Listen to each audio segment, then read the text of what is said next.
Saludos a todos. En esta oportunidad hablaremos sobre la epidemiología de las enfermedades, entendiéndose por epidemiología a la disciplina científica en el área de la medicina que estudia tanto la distribución, frecuencia y los factores determinantes de las enfermedades existentes en las poblaciones humanas definidas. En esta oportunidad lo orientaremos hacia las enfermedades transmitidas por alimentos. La epidemiología es parte importante de la salud pública y contribuye a definir los problemas e inconvenientes de salud de una comunidad, describir la historia natural de una enfermedad, descubrir los factores que aumentan el riesgo de contraer una enfermedad. Esto se refiere a su causa, a su etiología. Predecir las tendencias de la enfermedad. Determinar si dicha enfermedad o problema de salud es prevenible o controlable. Determinar la estrategia de intervención, que puede ser prevención o control, más adecuada. Y probar la eficacia de dicha estrategia. Hay una serie de términos que tienen un significado específico para el epidemiólogo. Hablamos de caso cuando una persona enferma después de ingerir un alimento. Hablamos de brote cuando dos o más personas presentan sintomatología similar después de ingerir un mismo alimento. Epidemia cuando afecta a un gran número de individuos durante un tiempo determinado. Endemia es una epidemia extendida por varias regiones geográficas y es estable en el tiempo. Y pandemia también es una epidemia que se disemina ampliamente, usualmente por todo el mundo. Términos relacionados también a la epidemiología son la incidencia de la enfermedad, que es el número de nuevos casos de la enfermedad en una población determinada, y la prevalencia, que es el número total de casos nuevos y ya existentes informados en una población. Bases para el establecimiento del origen alimentario de una enfermedad. La evidencia más directa de que una enfermedad es de origen alimentario es la detección del agente causal en la muestra de alimento que la persona enferma ha consumido. Cabe destacar que la transmisión por alimentos puede ser inferida por los efectos gastrointestinales de la enfermedad. Sin embargo, la ausencia de síntomas en el tracto gastrointestinal no prueba que la enfermedad no sea de origen alimentario. Recuerden, por ejemplo, la Listeria monocytogenes, que no produce enfermedad en el tracto gastrointestinal, no afecta el tracto gastrointestinal, sino que es de naturaleza no entérica sus efectos. Por otro lado, la transmisión a través de alimentos puede sospecharse cuando se conoce que la enfermedad se transmite por esta vía. Por ejemplo, las hamburguesas contaminadas con Escherichia coli, que produce enfermedad gastrointestinal, entre otros. Para una mejor comprensión, la investigación de un brote se desarrolla básicamente en 10 pasos principales, que incluyen determinar la existencia de un brote, confirmar el diagnóstico, determinar el número de casos, organizar la información en términos de tiempo, lugar y persona, determinar quiénes están en riesgo de enfermarse, la hipótesis, el análisis de los datos, las medidas de control, conclusiones y recomendaciones y finalmente un informe. Y en cada uno de ellos se puede relacionar uno o más tópicos. En la investigación de un brote se siguen varias etapas. La primera, la notificación o reclamo. Hablamos de notificación cuando la persona enferma se presenta ante un organismo de salud pública. Aquí, el médico debe determinar si está o no en presencia de una ETA y conjuntamente con el epidemiólogo debe proceder a realizar la denuncia en el distrito sanitario al cual pertenece el centro de salud, para así iniciar la investigación epidemiológica. En el caso de un reclamo, es cuando la persona asocia su enfermedad con algo que ha comido, establece un reclamo o una denuncia. En estos casos, el personal del distrito sanitario correspondiente o el equipo de investigación debe desplazarse en la mayor brevedad posible hacia los sitios donde se encuentran los comensales expuestos, tanto los enfermos como los no enfermos, y al local donde se preparó o consumió la comida sospechosa. La rapidez tiene como objetivo efectuar oportunamente las encuestas, la recolección de las muestras de alimentos sospechosos, las muestras ambientales, las muestras biológicas de las personas afectadas, antes que los pacientes reciban antibióticos o que los alimentos sean eliminados. De ahí la rapidez con que se debe tratar la información.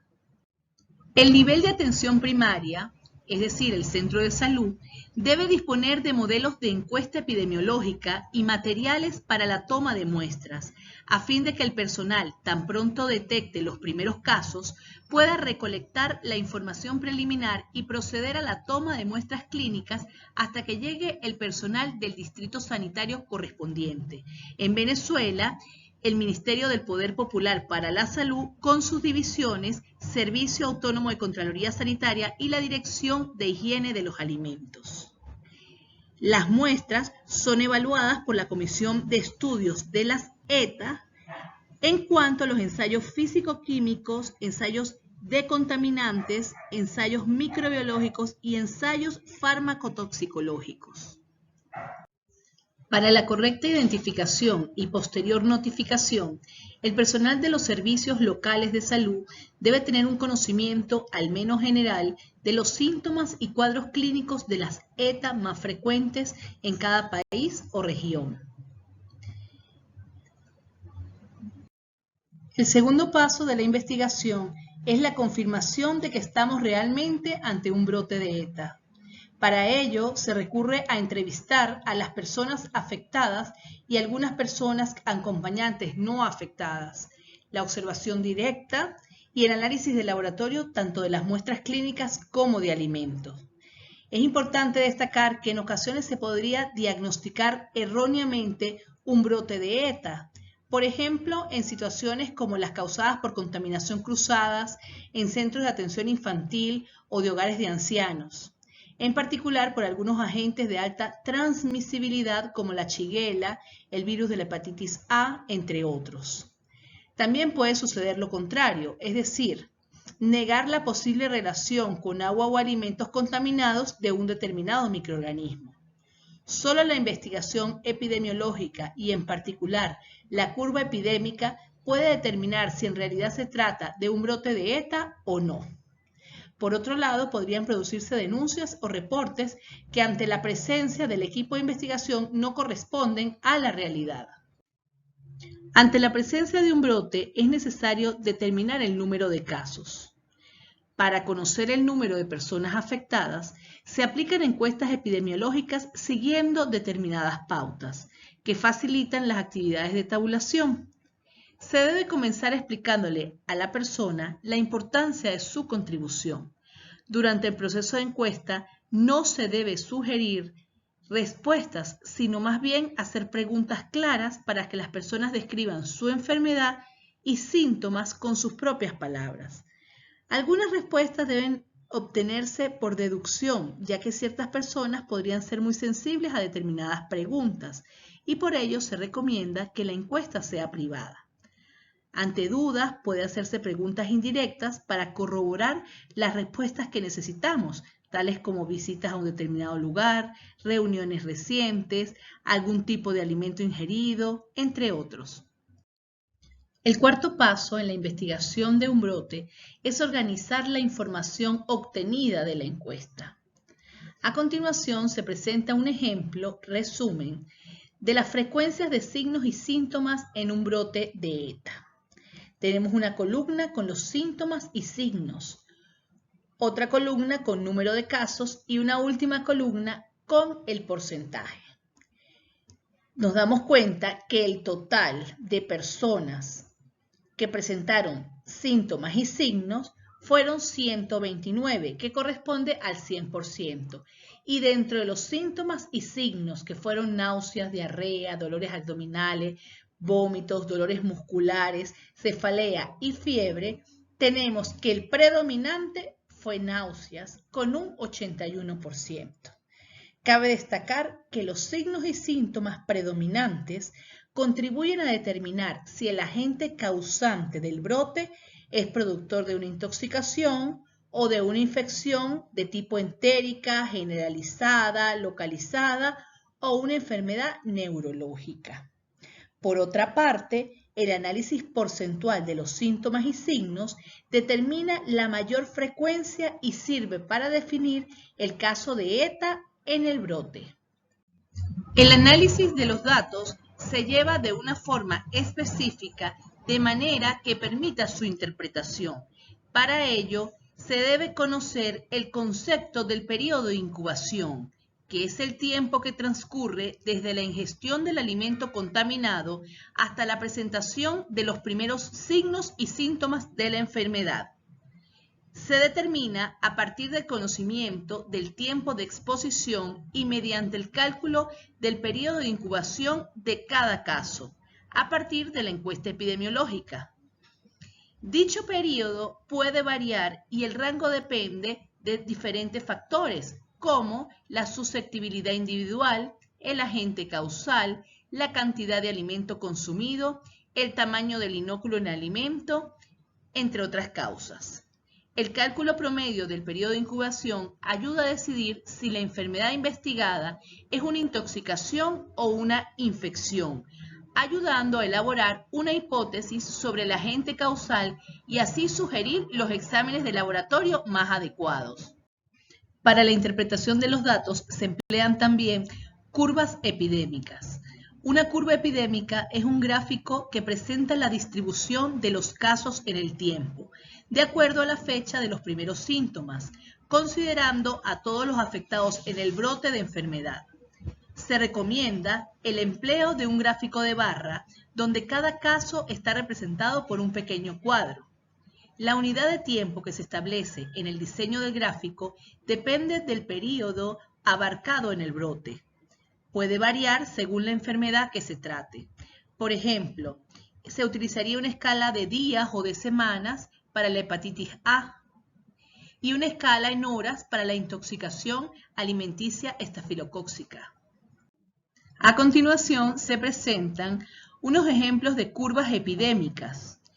En todas las curvas, las cifras de la línea vertical representan el número de casos, mientras que las cifras de la línea horizontal indican el tiempo, que puede ir expresado en horas, días, semanas, meses. La curva epidémica ayuda a determinar si el brote se originó a partir de una fuente común, como un alimento o el agua. Ejemplo de ello son las figuras 1, 2 y 3. Una curva epidémica de fuente común se caracteriza por un pronunciado ascenso hasta la cúspide, con un descenso generalmente menos abrupto. Mientras que en las curvas de propagación de una persona a otra, se observa el ascenso relativamente lento y progresivo. Y la curva continuará por un periodo equivalente a la duración de varios periodos de incubación de la enfermedad. A continuación se presenta una curva epidémica de un brote activo de una cepa de Salmonella typhimurium. La curva epidémica muestra la evolución de un brote con el pasar del tiempo. El eje horizontal representa la fecha cuando una persona se enfermó, también conocida como fecha de aparición de la enfermedad. El eje vertical muestra el número de personas que se enfermaron en cada fecha. Estas cifras se actualizan a medida que se dispone de nueva información, por lo cual están sujetas a cambio. La curva epidémica de por sí es compleja y muchas veces incompleta. Hay varios puntos que se deben tener en cuenta para entenderla. En la interpretación de las curvas endémicas, se debe tener en cuenta que existe un retraso inevitable entre la fecha en la cual se inicia una enfermedad y la fecha en que el caso fue reportado a las autoridades de salud.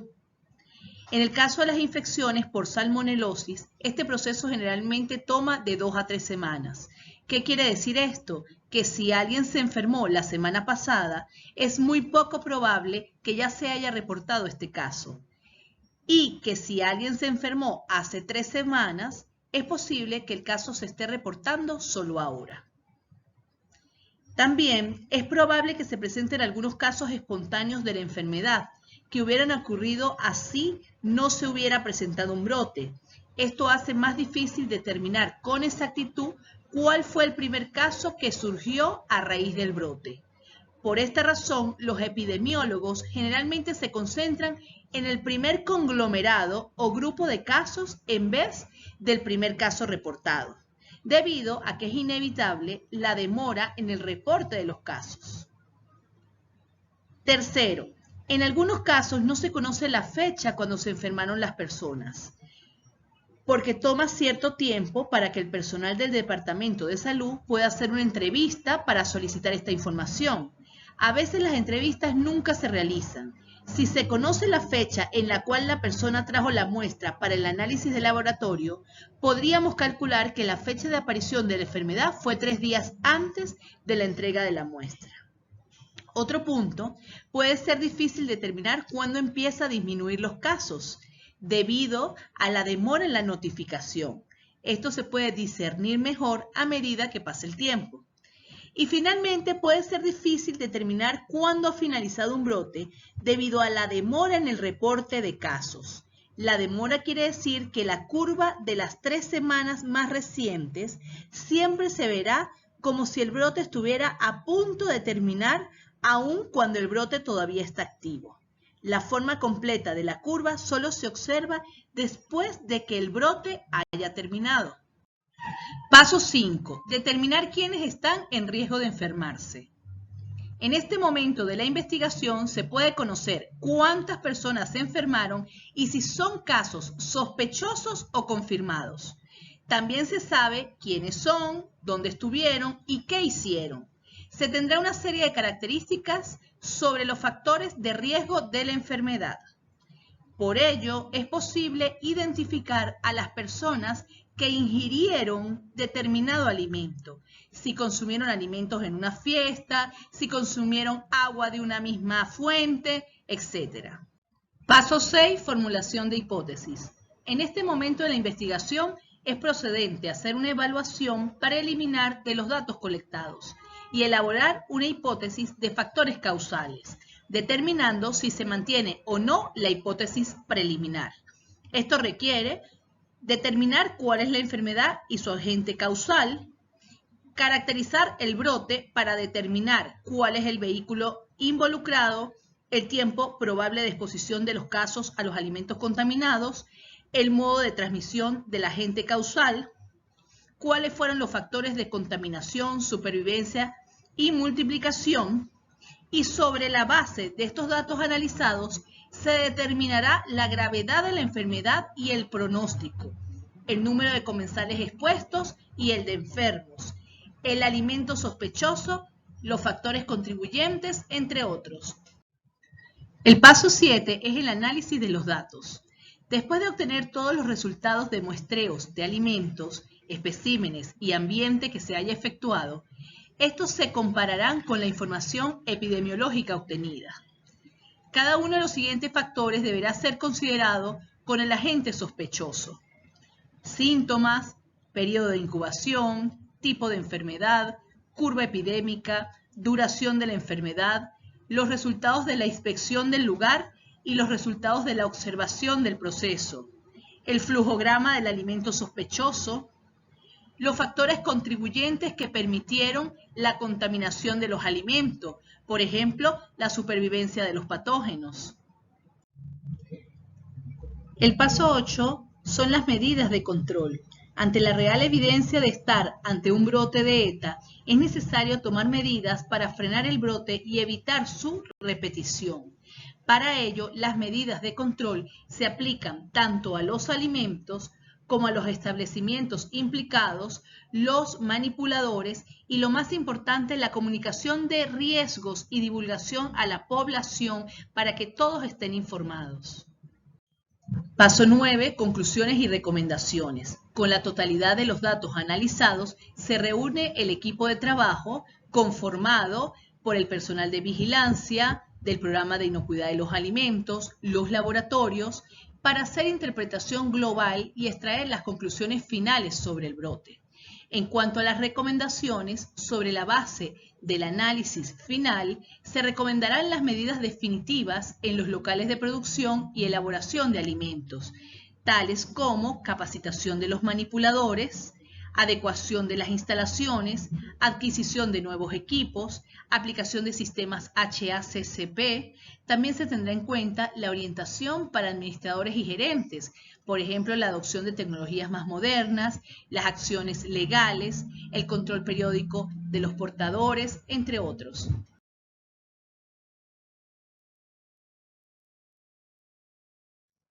Finalmente, les presento la guía beta, esta guía de sistemas de vigilancia de las enfermedades transmitidas por alimentos y la investigación de brotes.